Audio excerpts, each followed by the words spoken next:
So gonna jump straight at it. So when I started thinking about design for the enhancement of wellness, like a lot of you have spoken today, I did ask myself, what does wellness mean to me? And it's a word that's really dear to my heart because these are 7 core values that we follow at MoCo, and wellness is our number one core value. So it's been something that's close to me for the last 20 years. But it's something I've sat with for a very, very long time as well. Just asked myself, what does even this word wellness mean? And over the last 20 years, it's meant different things. And if I had to just take one word and ask myself, what is it? What is wellness? Then just for me, it's balance.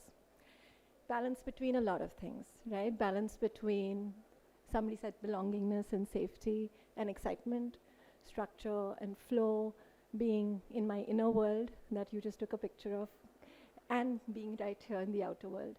So a lot of times for me, if I'm balanced, and balance doesn't always look symmetric, that's something I've learned. But if I'm feeling a sense of balance, then I'm feeling well. And so as a designer, I asked myself, how do I bring that inner wellness externally through design in my spaces? And that's what I've been playing with. That's what we've been experimenting with. And with every project, we do get a little closer. So I'm taking you a little macro today, showing you 2 projects, quickly to see how I use certain tools to create that balance and experience that wellness both for me and the project. So when you create balance as a designer, you look for rhythms, you look for how do I create that harmony, and how do I give that sense of balance, whether it's through design elements, whether it's through balancing humans, because so many humans get involved on a project. And so when I was designing a house recently, I asked myself, what is it that I'm going to balance here? And it was very clear. It was inward and outward. Because why do you go home? You go home for 2 reasons. You go home to recuperate, to rejuvenate, to relax, and completely become new for the next day. But you also go home to connect. You go home to connect with your loved ones. You go home to connect with, you bring your neighbors home, you bring your loved ones home. And so you want that balance of inward and outward spaces in your house itself. And so how do I know how, the doctor spoke about this, that not everyone knows what they want. So when I'm looking at a client, I'm talking to them, obviously understanding them, how do I create that balance for them? I started following the context. I started listening to the site, and the site guided me. So right here, there's a 10,000 square feet site we recently are designing a house on. We've got a road on the west side. We've got these beautiful trees on the eastern side. You start listening to the site, and the site says, hey, I've got a green zone, and that's pulling you out. And I've got a red zone, which is loud, and it's got pollution, it's got dust, and that's pushing you in. And so automatically, I get my zones of inward and outward. It automatically leads me to making a house or helping me design something where on the western side, we put up a jali. We had inward spaces, whether it was for meditation or sleeping or rejuvenating, but also on the eastern and northeast side, we opened the house up. There was a lot of glass. There was a lot of the trees coming inside out, and we had a sun conservatory. And so for me, that was balance. We were able to create that balance for the client and for us. And now it's easier to do that in a house because the center is really small.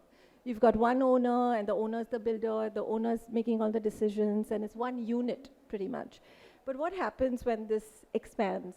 And we've got so here we're talking about a 4 million square feet project that we're currently designing, an IT park. And just to put a very small context, we've got about 18 consultants on the project. And for me, wellness there was just keeping everyone's wellness at the center. That's all we did. If we could just keep everyone's wellness together, I thought we could create a well space. And so this is the 18-acre site for the 4 million square feet project. And for the first 1 month, all we did is we got the 18 consultants or the 18 vested parties at the site and debated out. And as everyone debated this SWOT analysis, one strength was the other person's weakness, and one's opportunity was the other person's threat. And as we started debating it out, very quickly we started seeing the zones.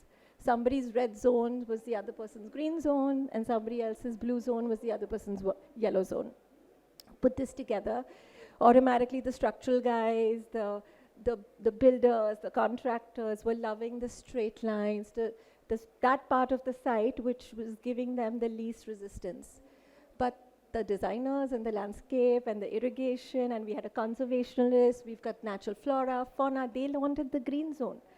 And so it led us to the design where we were able to give a very efficient 4 million square feet building, which was an engineer's dream, but we were also able to create 6 acres of open space, which had a lot of fun and play to offer. So that's balance, and that is wellness as well, because it keeps in mind wellness of everyone involved, economics as well as play. And so yeah, that's my take on wellness. Thank you.